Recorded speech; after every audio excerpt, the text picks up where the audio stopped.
دیکھو ایک بات خوب اچھی طرح کان میں بٹھا لو, دل میں بٹھا لو, کان سے سن لو, دل میں بٹھا لو. عام طور پہ جب ہم لوگوں کو صدقات و خیرات کی ترغیب دیتے ہیں تو لوگ کہتے ہیں پہلے ہمارے موٹے موٹے ضروری کام نمٹ جائیں, کچھ چیزیں ہیں, اس کے بعد انشاءاللہ ہم کیا کریں گے, پیسے جو بچ جائیں گے تو پھر ہم انشاءاللہ کسی اچھے کوئی مدرسہ بنا لیں گے, کوئی اسپتال بنا لیں گے, اچھے کام کریں گے ہم. یہ بہت بڑی مسٹیک ہو رہی ہے آپ سے, اس لیے کہ آپ نے اس کو ضروری کاموں کی فہرست میں شامل نہیں کیا. آپ ابھی تک دنیا کو مسافر خانہ سمجھنے کے لیے تیار نہیں ہو. یہ ضروری کام سب سے پہلے ہونا چاہیے, کیونکہ موت کا کوئی بھروسہ نہیں ہے. اور آخرت کے لیے صدقہ جاریہ کہ آپ کا کوئی ایسا اکاؤنٹ کھل جائے جو آخرت میں آپ کے کام آئے. کوئی ہسپتال بنا دیا, کوئی مدرسہ بنا دیا, کوئی کنواں کھدوا دیا, یتیم خانہ بنوا دیا, یا یتیم خانے کے ساتھ تعاون کر دیا, یا کسی گھر کو پراپر بیس پر آپ نے کوئی بھی جو وہ تو بہت سارے مصارف ہیں نا. تو میں نے لاکھوں پتی لوگوں کو بھی دیکھا ہے کہ بھائی اللہ نے آپ نے ولیمے پہ 6 لاکھ روپے اڑا دیے, اور یار 8-10 لاکھ کا کوئی ادارہ بنا دو, یا کسی مدرسے میں کوئی ڈسپینسری بنا دو, یا کوئی اچھی فالتو نہ اڑاؤ جا کے کوئی بھی مانگ رہا ہے پکڑا دیے. یہ بھی بہت بڑی مصیبت ہے لوگوں کے ساتھ. اب جیسے وہ عرب کا جو شیخ ہے نا, جو اس بھکاری اس کے ماں باپ کو دعائیں دے رہا تھا اور یہ پیسے دے رہا تھا, تو میں اس عرب کے پاس ہوتا, میں کہتا آپ صدقہ کریں مگر ایسے ہی نہیں کسی کو پکڑانا شروع کر دیں, کیونکہ اس سے جو مستحق ہوتے ہیں ان کا حق مارا جاتا ہے. آپ یہ دیکھیں کہ یہ واقعی مستحق بھی ہے یا نہیں ہے, ورنہ وہ کوئی بھی دعائیں دے کے پیسے نکالنا شروع کرے گا. نکال, ٹھیک ہے اس کا جذبہ اچھا تھا, اللہ کرے اس کے ماں باپ کی مغفرت ہو گئی ہو, لیکن اصول جو شریعت نے بتایا ہے کہ پیسہ اللہ کی بہت بڑی نعمت ہے اور نعمت کو ضائع کرنے کی اجازت نہیں ہے. بہت سوچ سمجھ کے آپ نے خرچ کرنا ہے کہ مخلوق کو فائدہ زیادہ سے زیادہ ہو. کم سے کم انویسٹمنٹ میں زیادہ سے زیادہ فائدہ کیسے ہو سکتا ہے, پھر اس میں زیادہ انویسٹمنٹ کرو. جیسے دنیا کے بزنس کا اصول ہے نا کہ انویسٹمنٹ کوشش ہو کم سے کم اور پروفٹ زیادہ سے زیادہ. ایسے تھوڑی کوئی بھی کاروبار کے لیے 1 کروڑ مانگ رہا ہے, آپ نے کہا پکڑا دیا, چل دیکھا جائے گا کتنا پروفٹ آ رہا ہے. تو بھائی جو دنیا کی تجارت کا اصول ہے وہی اصول آخرت کا. تو آخرت کا اصول یہ ہے کہ جو 2 چیزیں اس میں فوکس کرنی ہے. انسانیت کی خدمت زیادہ سے زیادہ کس کام میں ہے. بعض کام ایسے انسانیت کی خدمت بہت ہے مگر ان کے اثرات زیادہ عرصے نہیں رہتے, پھر بھی یہ کام کرنا ہے, کیونکہ اس میں خدمت کیا ہے, جیسے بھوکے کو کھانا کھلانا. اب ایک آدمی کے پاس کھانے کے پیسے نہیں, علاج کے پیسے نہیں, وہ تو مر جائے گا بیچارہ. بھوک کی تکلیف کون برداشت کر سکتا ہے. تو بھوکے کو کھانا کھلانا یہ بظاہر صدقہ جاریہ تو نہیں ہے, کیونکہ یہ زیادہ ٹائم تک چلے گا نہیں نا, کھانا کھا لیا پیٹ بھر گیا بس ختم.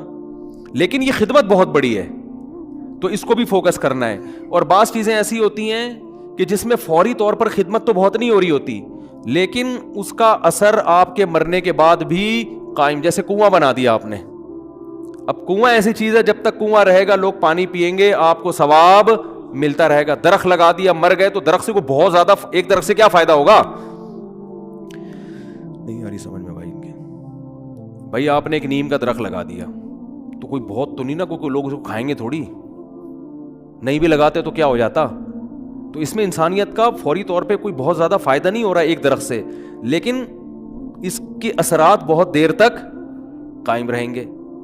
یعنی آپ مر بھی گئے تو درخت کے نیچے کوئی بھی چھاؤں لے گا, درخت آکسیجن سے فائدہ پہنچائے گا, چرند پرند اس سے کھائیں گے. تو آپ صلی اللہ علیہ وسلم نے فرمایا, صحیح مسلم کی حدیث ہے, جس نے درخت لگا کے مر بھی گیا تو جب تک درخت رہے گا اس کو ثواب ملتا رہے گا. تو اس میں فائدہ تو کم ہے لیکن دیر پا ہے, مرنے کے بعد بھی یہ عمل چلتا رہے گا. تو ان 2 قسم کی چیزوں کو فوکس کرنا ہے. اور کچھ چیزیں ایسی ہیں جس میں جسمانی فائدے کے ساتھ دینی فائدہ بھی ہے, جیسے دینی مدارس کو سپورٹ کرنے کا فائدہ کیا ہوتا ہے, غریب طلبہ کو کھانا بھی ملتا ہے, علم بھی ملتا ہے, وہ عالم بن کے دنیا میں کام کرتے ہیں. تو صدقہ جاریہ بھی, مرنے کے بعد وہ علماء جو کام کریں گے پھر آگے ان سے جو ہدایت پھیلے گی, پھر وہ لوگ آگے جو تبلیغ کریں گے, تو جب تک اسلام باقی رہے گا آپ کو ثواب ملتا رہے گا. لیکن اب یہ بھی نہیں کہ کسی بھی مدرسے میں اٹھا کے دے دو, سوچ سمجھ کے کون کام کر رہے ہیں, کون ویژنری لوگ ہیں, کون, بہت اس میں پھینکنا نہیں ہے میرے بھائی. جیسے دنیا کی تجارت میں پیسہ پھینکا نہیں جاتا, بہت سوچ سمجھ کے. کوئی بھی آپ کے پاس آئے بولے 1 لاکھ روپے دو, میں پیسے کما کے آپ کو ہر مہینے 6,000 روپے دیا کروں گا, آپ پکڑا دو گے؟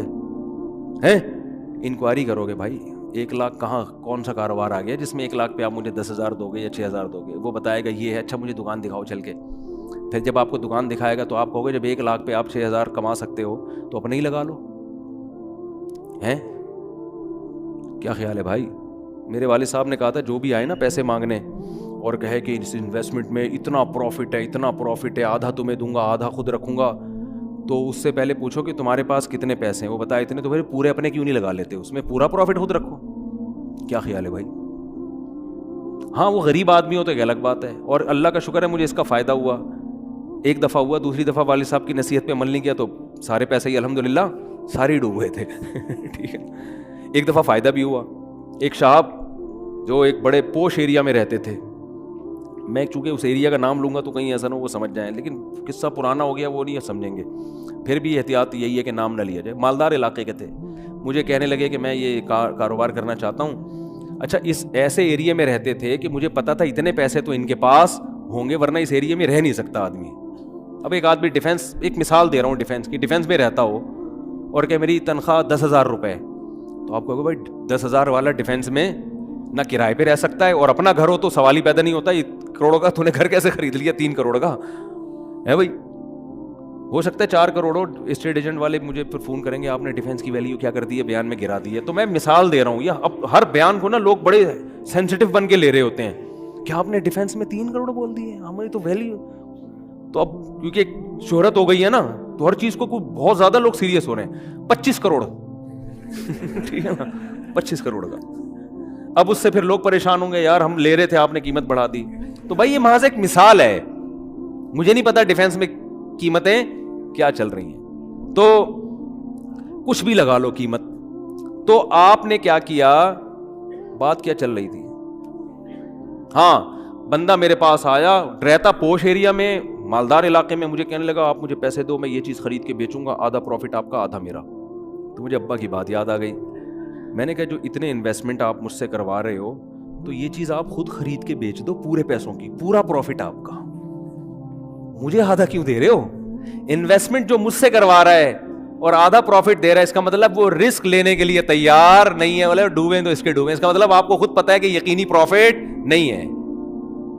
سمجھتے ہو کہ نہیں سمجھتے؟ تو کسی کو پیسے دینے سے پہلے جیسے انکوائری کرتے ہو نا, صدقہ خیرات سے پہلے بھی ایسے انکوائری کیا کرو, کیونکہ آپ کے پاس لامحدود رقم نہیں ہے. غیر مستحق کو دینے کا سب سے بڑا نقصان یہ ہے کہ مستحق لوگ رہ جاتے ہیں. لوگ کہتے ہیں کسی غیر مستحق کو چلا گیا تو کیا ہے, او بھائی پھر اتنے پھر مستحقین رہ جائیں گے اس سے, اور ثواب کمانا ہے نا تو ثواب تو جب ہی ملے گا جب آپ کا پیسہ صحیح جگہ پہ جائے گا. جو غیر مستحق ہو اس کو ہدیہ دے دیا کرو بھائی دوستی یاری میں کہ چل یار گفٹ ہے. بات آ رہی ہے سمجھ میں؟ تو یہ میں اہم پوائنٹ کی بات بتا رہا ہوں کہ 2 جگہ خرچ کرنا ہے, ضرورت اور دوسرا جس کا اثر دیر پاؤ. تو صدقہ جاریہ بھی اچھی چیز ہے اور انسانیت کی ضرورت پوری کرنا. آپ کہہ سکتے ہیں یار ایک بھوکے کو کھانا کھلا دیا پیٹ بھر گیا تو وہ تو بس ایک ثواب مخصوص مل گیا تو اب تو ختم نا, صدقہ جاریہ تو قیامت تک رہتا ہے. یہ اس لیے بتا رہا ہوں کہ ہم بعض دفعہ لوگوں کو بتاتے ہیں کہ یار یہ دیکھو یہ غریب ہے, اس کو بیوہ ہے, اس کے گھر میں راشن ڈال دو, کہہ رہے ہیں نہیں ہم تو صدقہ جاریہ چاہتے ہیں. تو یاد رکھو صدقہ جاریہ کے اپنے فضائل ہیں کہ وہ چلتا رہے گا آپ کا, لیکن بھوکے کو کھانا کھلانے کے, اس کی ضرورت پوری کرنے کے اپنے, وہ ثواب تھوڑا ہے لیکن وزنی بہت ہے. وزنی کیسے؟ حدیث میں آتا ہے قیامت کے دن اللہ اعلان کریں گے, جب میدان حشر ہوگا نا, بہت سختی کا دن ہوگا, تو اللہ اعلان کریں گے کہاں ہیں وہ لوگ کہ جب میں بھوکا تھا تو انہوں نے مجھے کھانا کھلایا, میں پیاسا تھا تو انہوں نے مجھے پانی پلایا, آج ان بھوکوں کو میں کھلاؤں گا کیونکہ انہوں نے مجھے کھلایا تھا. جیسے ہوتا ہے نا آپ کو بھوک لگ رہی تھی, کسی نے آپ کا اکرام کیا, تو اب آپ کو کہیں وہ بھوکا نظر آئے تو آپ سب سے پہلے اس کو کھلاؤ گے نا. یار میں ٹی وی میں آ رہا ہوں کیا ہیں, تھک گئے ہیں تو بیان ختم کر دیتا ہوں, بس ویسے ہی بھی ختم ہونے والا ہے. دیکھو غیرت مند انسان کیا کرتا ہے, آپ بھوکے تھے اور آسان مثال, آپ کی گاڑی میں پیٹرول ختم ہو گیا, آپ نے پیٹرول پمپ والے سے کہا یار تھوڑا سا ڈال دو, پیسے بعد میں دے دوں گا میں آپ کو, ابھی جیب میں ہے نہیں. اس نے کہا چل یار ڈال دیا پیٹرول, میں اپنے پیسوں سے ڈال رہا ہوں, جاؤ یار. ایک دن کیا ہوا, اتفاق سے آپ پیٹرول پمپ کے مالک بن گئے, وہ آیا گاڑی لے کے, پیٹرول نہیں ہے, لائن لگی ہوئی ہے, بہت سے غریب آ گئے بغیر پیٹرول کے نا ٹھیک ہے نا. اب آپ کے پاس محدود پیٹرول ہے تو آپ کس کی گاڑی میں ڈالو گے؟ آپ اعلان کرو گے بھائی جنہوں نے میری بائک میں یا گاڑی میں پیٹرول ڈالا تھا نا وہ بندہ آگے آ جائے, اس کو تو اس کی ضرورت تو پوری کرنی ہے. تو ایک عام انسان جب یہ کام کرتا ہے تو اللہ تو غیور ہے بھائی, تو اللہ اعلان کرے گا بھوک اور پیاس میں لوگ تل ملا رہے ہوں گے, اللہ کہے گا سب سے پہلے ان کو کھلاؤں گا جنہوں نے جب میں بھوکا تھا مجھے کھلایا, جب میں پیاسا تھا مجھے پلایا. تو لوگ کہیں گے اللہ تو کہاں بھوکا ہو سکتا ہے؟ تو اللہ کہیں گے میری مخلوق میں فلاں شخص بھوکا تھا, تو اس کا بھوکا رہنا ایسا ہی ہے جیسے میں, کیونکہ حدیث میں آتا ہے الخلق عیال اللہ, جیسے گھر کا کوئی سربراہ ہوتا ہے نا تو بچے بھوکے ہوں گے تو تکلیف کس کو ہوتی ہے؟ باپ کو ہوتی ہے کہ نہیں ہوتی ہے؟ تو آپ صلی اللہ علیہ وسلم نے فرمایا اللہ کی مخلوق بھی ایسے جیسے اللہ کے اہل و عیال, اللہ کا تو اہل و عیال نہیں ہوتے لیکن مثال دی ہے, ایسے ہی ہے, اللہ کو ان کی فکر ایسے ہی ہے. وہ الگ بات ہے بہت سے بھوکے مرتے ہیں, یہ اللہ کی تقدیر ہے, یہ اللہ کی حکمت ہے, دنیا کو اللہ نے ایسے ہی چلایا ہے کہ کسی کو ملے گا کسی کو نہیں ملے گا, یہ اب اس میں تو اللہ سے نہیں الجھ سکتے. لیکن اللہ اعلان کرے گا کہ میری مخلوق میرا خاندان تھی, گویا کہ اللہ کا خاندان نہیں ہوتا, یعنی میرے ماتحت تھی اور میں لوگوں کے ذریعے لوگوں کو کھلاتا ہوں, تو جب میں بھوکا تھا تو فلاں کا بھوکا ہونا ایسا ہی ہے جیسے میں بھوکا. تو اس سے پتہ چلتا ہے کسی بھوکے کو کھانا کھلانا ایسے جیسے آپ کس کو کھلا رہے ہو؟ اللہ کو. تو اگرچہ یہ صدقہ جاریہ نہیں ہے لیکن بھائی ایک نیکی ہے, لیکن یہ وزنی بہت زیادہ ہے. تو ان دونوں مدوں میں خرچ کیا کرو. کرو گے کب؟ لوگ کہتے ہیں اچھا ٹھیک ہے, وہ ایک دو کو تو کھلا دیتے ہیں, جو بڑا اماؤنٹ جو ہے نا جیسے اپنی شادی بیاہ پہ خرچ کرتے ہیں, گاڑیوں پہ خرچ کرتے ہیں, مکان پہ خرچ کرتے ہیں, اس ٹائپ کا اماؤنٹ اللہ کے لیے خرچ, اللہ کے لیے بس وائپر والے کو 20 روپے, اب تو 20 ریٹ تھوڑے بڑھ گئے ورنہ 5 پہ چل رہے تھے, وہ پھر کھلا مانگ بھی رہے ہوتے تھے. وہ پھر کیا مانگ رہے ہوتے تھے؟ ایک آدمی نے کسی فقیر سے کہا, ایک فقیر کسی آدمی کے پاس آیا کہ اللہ کے نام پہ نا پتہ نہیں کچھ چائے پلا دو یا کچھ کھانا کھلا دو. تو اس نے 100 کا نوٹ نکالا, بولا کہ 50 روپے ہیں. اس نے کہا ہاں. اس نے کہا 50 روپے دے گا واپس لے. اس نے کہا پہلے وہ اس سے پی لو جا کے ٹھیک ہے, یہ بھی لوگوں کو جانچنے کا ایک, بھائی بھکاری سے بولے جی پہلے وہ پیسے تو خرچ کرنا تھے تیرے پاس ہیں, یہ بھی ایک طریقہ, بڑا خاندانی طریقہ ہے یہ, ٹھیک ہے نا. تو کیا بات کر رہے تھے یار, اصل میں آج میں اتنا صبح سے گھوم رہا ہوں نا, آج میں 1 منٹ کے لیے نہیں بیٹھا ہوں. صبح سے یہ کام وہ کام, ادھر ملاقات, ادھر جاؤ, فلاں ملتان سے آئے, فلاں کھانے وال سے آئے, فلاں جماعت آئی ہوئی ہے, فلاں یہ ہو رہا ہے. کھوپڑی سارا دن گھوم گھوم کے نا جب بیان میں بیٹھتا ہوں تو وہ اتنے مختلف قسم کے سگنل آ رہے ہوتے ہیں کہ اس کو گچی سے پکڑنا کیا ہوتا ہے, بہت مشکل ہوتا ہے کہ یار پوائنٹ سے ہٹے نہیں. تو ہاں میں یہ عرض کر رہا تھا, جلدی سے بات سمیٹ کے ختم کرتا ہوں, کہ لوگ یہ کہتے ہیں کہ پہلے موٹے موٹے کاموں سے فارغ ہو جائیں, یہ بھی, اس کے بعد جب بچا کے بڑھاپے میں بالکل اینڈ میں جا کے اتنے پیسے کسی مدرسے کو دے دیں گے. نبی صلی اللہ علیہ وسلم نے فرمایا انسان ساری زندگی, حدیث کا مفہوم ہے, مال جمع کر کے رکھتا ہے اور کہتا ہے کل خرچ کروں گا, کل خرچ کروں گا, کل خرچ کروں گا. پھر جب بڑھاپا آتا ہے کہتا ہے یہ فلاں کے لیے اور یہ فلاں کے لیے. فرمایا وقت کان علی فلان, اب تو وارثوں کا حق اس پہ ہو گیا. اب تو وارث کہیں گے ابا ہمیں محروم کرنے کے لیے, اپنی تو ساری عیاشی ابا نے کر لی. اب جب ابا کا انا للہ ہونے والا ہے, دنیا سے جانے والے ہیں, اب بچوں کو نظریں ہوتی ہیں دو دکانیں ابا کی میرے حصے میں آئیں گی. چلو ابا سے ایسی لالچ تو نہیں کرنی چاہیے, لیکن بہرحال پتہ ہے کہ یار چلو ابا نے بنائی, اب ہمارے کام آئیں گی. اب ابا کیا کر رہے ہیں, فلاں 2 دکانیں مدرسے کو دے دو, فلاں فیکٹری کو دے دو, یتیم خانے کو دے دو. تو اس میں نقصان کس کا ہو رہا ہے؟ کیونکہ اب تو ابا کو ضرورت نہیں ہے. تو نہ کرنے سے یہ بھی پھر بھی بہتر ہے 1/3 کے اندر کہ بچوں کو نقصان نہ ہو. اگر بچوں کو نقصان ہو رہا ہے پھر تو یہ بالکل صحیح نہیں ہے. حدیث میں آتا ہے کہ آخر عمر میں نا اس طرح سے صدقہ کر دینا کہ بچے دوسروں کے محتاج بن جائیں, آپ صلی اللہ علیہ وسلم نے اس کی اجازت نہیں دی ہے. لیکن اگر بچوں کے لیے اتنا چھوڑ کے جا رہے ہو آخر عمر میں کہ وہ اپنے پاؤں پہ اچھی طرح کھائیں گے پیئیں گے, تو پھر 1/3 آپ صدقہ بھی کر سکتے ہیں, جائز ہے اور اس کا بھی ثواب ملے گا. لیکن میرے بھائی یہ خاندانی صدقہ نہیں کہلائے گا, اس لیے کہ آپ نے تو بھرپور عیاشی کر لی نا, آپ کی تو 4 شادیاں معذرت کے ساتھ ہو گئیں, ایک جس کی ہو گئی ان کی بات کر رہا ہوں. اور آپ کی تو جناب یہ بھی ہو گیا وہ بھی ہو گیا, سارے کام ولیموں پہ بھی اڑا دیا اور انویسٹمنٹ بھی دبا کے کر لی, کاروبار بھی ہو گیا, سب کچھ مزے تو اڑا لیے نا آپ نے. تو یہ نبی کی نظر میں افضل صدقہ نہیں ہے. افضل صدقہ یہ ہے, آپ صلی اللہ علیہ وسلم سے صحابی نے پوچھا یا رسول اللہ سب سے بہترین صدقہ کون سا ہے؟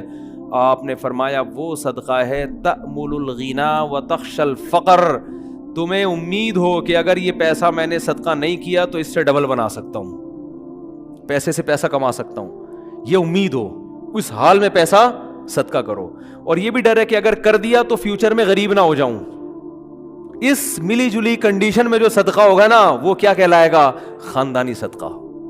سمجھ میں نہیں آ رہی بات؟ تو اس لیے صدقات و خیرات میں یہ نہیں کہہ رہا, یہ تو حدیث میں بھی منع ہے کہ اتنا کر دینا کہ کل لوگوں کے محتاج بن جائیں, یہ تو جائز ہی نہیں ہے نا, کہ اپنے ضروری جو بیوی بچوں کے ہیں وہ تو بہرحال, لیکن صرف اتنا کر لیں کہ آپ جب یہ کہتے ہیں نا کہ میرے یہ چند ضروری کام ہو جائیں تو پھر میں یہ کروں گا, یہ الفاظ غلط ہیں. آپ یہ کہیں کہ میرے چند ضروری کاموں میں ایک اہم ترین کام یہ بھی ہے, تو یہ والا کام بھی ان ضروری کاموں کی طرح ترجیحی بنیادوں پہ کرنا ہے, اور یہ چند ضروری کام جس میں یہ بھی ہو جائیں تو پھر میں کیا ہو جاؤں گا؟ فری, پھر میری مرضی میں جہاں چاہے صدقہ کروں. بہت مشکل ہے بات سمجھانا. تو بڑی انویسٹمنٹ جیسے بزنس پہ کرتے ہیں, بڑی انویسٹمنٹ جیسے شادی پہ کرتے ہیں, بڑی انویسٹمنٹ جیسے اپنے بچوں کی ایجوکیشن پہ کرتے ہیں, ایسے ہی ایک آدھ بڑی انویسٹمنٹ آخرت کے لیے بھی کرنی چاہیے. سمجھا پا رہا ہوں اپنی بات کو؟ لیکن وہ خاندانی انویسٹمنٹ ہو, مرے تو پتہ چلے کہ یار ایک ہسپتال ہے چل رہا ہے بھائی غریبوں کے لیے. سمجھتے ہو یا نہیں سمجھتے ہو؟ دیکھو گورے بھی بڑی بڑی انویسٹمنٹ کرتے ہیں لیکن ان کا کوئی بچوں کا ان پہ ٹینشن نہیں ہوتی نا, نہ بیوہ کا خیال ہے ان کو, نہ بچوں کا خیال ہے. آپ کے لیے صدقہ کرو گے ثواب ملے گا, کیونکہ آپ تو پوری فوج چھوڑ کے جا رہے ہو اگر میرے بیان سنتے ہو. کیا خیال ہے؟ ٹھیک ہے نا, پوری فوج ہے آپ کی.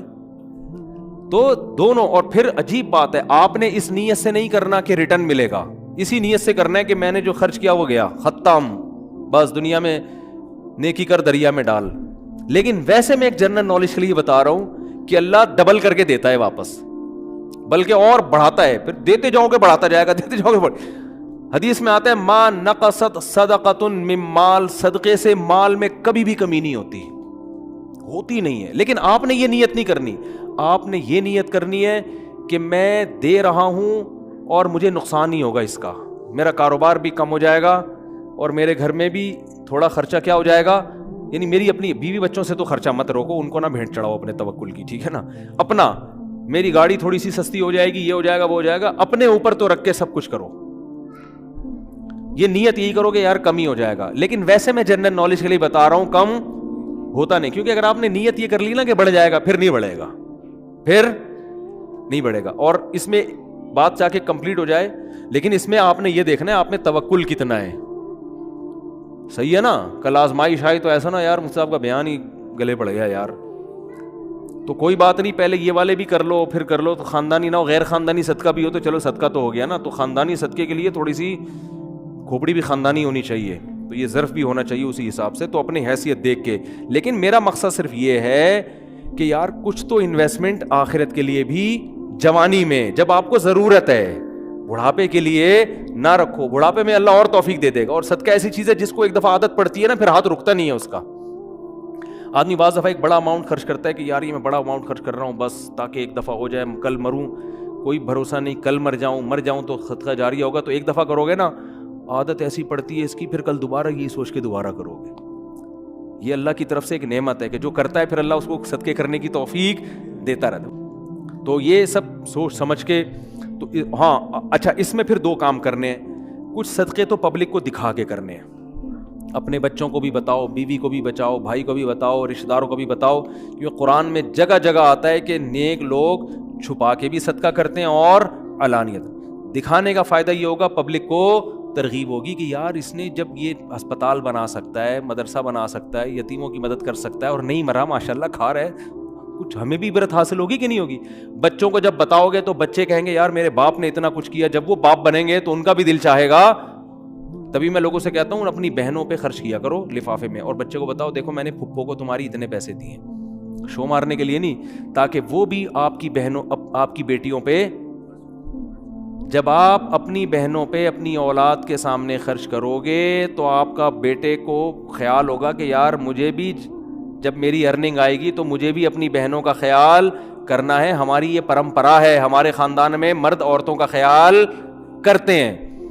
آپ کیا کرتے ہو؟ کبھی ایک دھیلا بچے نے نہیں دیکھا کہ آپ کی جیب سے اس کی پھپھو کے لیے نکل رہا ہو. ٹھیک ہے نا. نصیحتیں آپ کی صبح شام ماشاءاللہ ہول سیل کے حساب سے چلتی رہتی.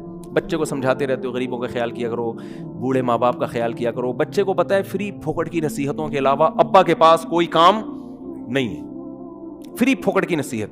جب آئیں گے گھر میں ٹارزن بن کے, کہتے تو نہیں ہے لیکن دل میں یہی ہوتا ہے, یہ کر لو, یوں نماز کیوں نہیں پڑھتا, یہ کیوں نہیں کرتا, یوں کیوں نہیں, ویڈیو گیم کھیلتا رہتا, پٹاخ تھپڑ لگایا, یہ کر رہا ہے وہ کر رہا ہے. بچے کو پتا ہے ابا کے پاس فری پھوکٹ کی نصیحتوں کے علاوہ, وہ ہمارا فلاں ماموں بیمار تھے, ابا نے ایک دھیلا نہیں نکالا جیب سے. امی کی طبیعت خراب ہوتی ہے تو ابا کے پاس ہسپتال لے جانے کا ٹائم نہیں ہے. نصیحتیں جتنی مرضی کروا لو, نصیحتیں بھی کریں لیکن نصیحت سے زیادہ عمل. بات آ رہی ہے سمجھ میں؟ ایک صاحب تھے, وہ نا بہت زیادہ صدقہ کرتے تھے, امریکہ میں ہیں وہ. میں نے ان سے پوچھا, میں نے کہا یار آپ ہر مہینے کچھ نہ کچھ کرتے رہتے ہو اتنی, اور وہ ایسی قوم سے تھے جو کنجوسی میں مشہور ہے.